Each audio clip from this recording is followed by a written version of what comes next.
Mexican soldiers were mobilized to the US border on Tuesday to crack down on fentanyl trafficking. It's part of a deal between US President Donald Trump and Mexico's leader Claudia Sheinbaum to pause his threat of tariffs for a month. National Guard Coordinator Jose Luis Santos Iza spoke to the media. The personnel that have just arrived belong to the National Guard.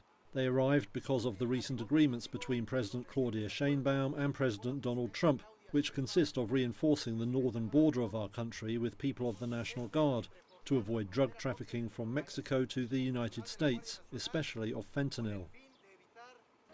The plan to eventually deploy 10,000 Mexican soldiers is an initial concession that was announced on Monday.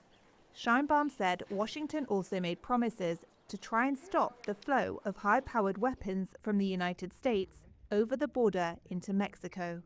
Mexico argues that more than 500,000 guns are trafficked annually into the country from the US. Analysts Reuters spoke to say the hefty concentration of Mexican troops at the border could leave other areas of the country vulnerable.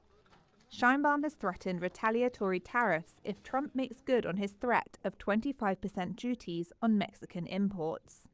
A trade war between Mexico and the US would likely throw Mexico into a recession, while US consumers would have been hit with higher prices on Mexican imports, including cars and trucks.